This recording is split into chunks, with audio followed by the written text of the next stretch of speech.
The Great Unraveling, 10 states turning on Trump in 2025. Tired of the endless noise around Trump? You're not alone. Ask a nurse in Milwaukee, a teacher in Phoenix, or a retired factory worker in Detroit. In 2025, something real is shifting. Why are lifelong conservatives flipping? Why are red state workers suddenly booing a man they once cheered? It's not just politics anymore. It's personal. Rising costs, broken promises, and climate disasters are hitting people where it hurts: home, work, and community. And in some states, the frustration is boiling over fast. These aren't just poll numbers, they're warnings. Here's a look at 10 U.S. states that are turning on Trump and why it's getting worse.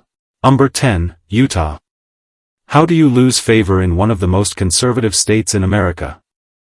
Ask Trump. Despite winning Utah comfortably in past elections, 2025 is different. Among independents, a whopping 61% now disapprove of his job performance. That's not just a slip, that's erosion. And while most Latter-day Saints still support him, cracks are forming within church leadership. His loud moral crusades and abrasive rhetoric aren't playing well in the pews. But it gets worse. Utah families are feeling the pinch. Tariffs haven't lowered prices, they've made groceries and gas more expensive. On inflation management, nearly half disapprove. Number 9, Wisconsin. Ever seen a loyal crowd turn on their hero? That's Wisconsin in 2025. Trump's approval here has plunged to 45% while disapproval hits 55%, a painful reversal in a state he once bragged about flipping. And here's where it stings: blue-collar towns that cheered his tariffs are now bearing the cost. Machinery exports face retaliation abroad. Import costs are climbing. The Port of Milwaukee is down in tonnage and down in jobs. Even state economic advisors are waving red flags, warning that businesses are holding back on investment because of Trump's unpredictable trade chaos.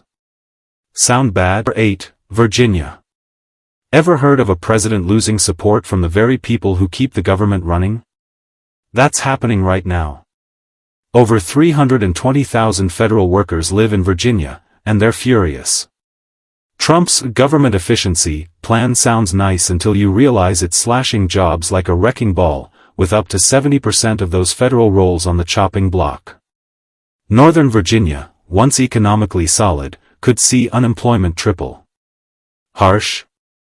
Wait, there's more. June saw massive "No Kings" protests from Alexandria to Roanoke, with thousands chanting in the streets. People aren't just mad, they're scared. Governor Youngkin's rehire plan is floundering, and the state stands to lose $6 billion in economic output. Families are seeing neighbors fired, schools underfunded, and local businesses struggling. 9, Nevada, Sin City losing steam. The neon lights are still flashing, but the crowds just aren't showing up like before.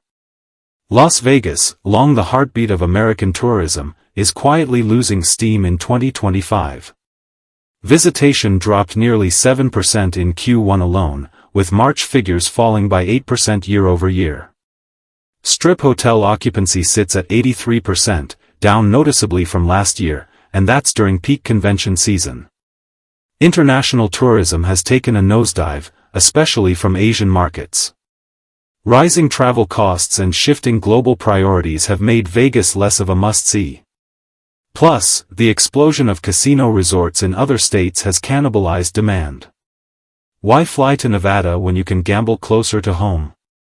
Even major conventions are trimming attendance and budgets, and weekend revenue has dipped. Behind the glitz, Vegas is weathering a silent downturn that even seasoned insiders didn't see coming. Is the house still winning? Not this year. Number 6, Arizona. How do you go from a +4 approval rating to nearly even in just a few months? That's the sharp nosedive Trump's taken in Arizona. Back in February 2025, he was riding high with 56% approval, but by June, it crashed to just 49%. That kind of drop doesn't happen randomly, it's the result of real-life pressure, and Arizona voters are feeling it from all angles. Take Maricopa County, where 6 out of every 10 Arizonans live. Trump barely scraped by with 51% of the vote in 2024. And now, even that fragile support is evaporating. Suburban voters, especially independents, are starting to look elsewhere. Why? Rents have jumped yet again. Phoenix area renters now face a median of $1,785 monthly. Energy prices are also up. Paychecks aren't stretching like they used to. Families are cutting back, not because they want to, but because they have to. Still not convinced? Let's talk. Number 5, California. Ever try selling America First in a state that feels actively targeted by your policies? That's Trump's California problem in 2025. With just 29% of adults and 34% of likely voters approving of his performance, the numbers are brutal. But what's even more devastating is why they're so low and getting lower. Let's start with the fires.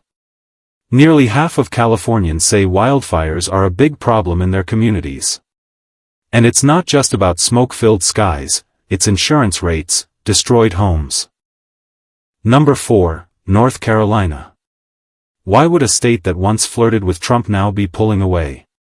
Simple. When the storm came, literally, he left them hanging. In early 2025, Hurricane Helene tore through both the coast and the mountain towns of North Carolina. Roads were flooded, homes were gutted, entire communities were left without power for weeks. But when Governor Josh Stein requested a 180-day extension for full federal recovery aid, Trump didn't even reply. Number 3, Pennsylvania. What happens when winter hits hard and the heat bill hits harder? Ask families in Pennsylvania because they're living it right now.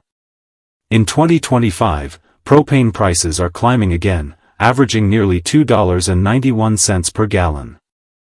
Number 2, Michigan. Isn't it wild how the very states that helped power America's rise can become ground zero for economic backlash? That's the case now. Factory towns in the Midwest are turning from red to red-hot angry. Why? Number 1, Vermont. You'd think the tiny, peaceful Green Mountain state wouldn't have much beef with Trump, but think again.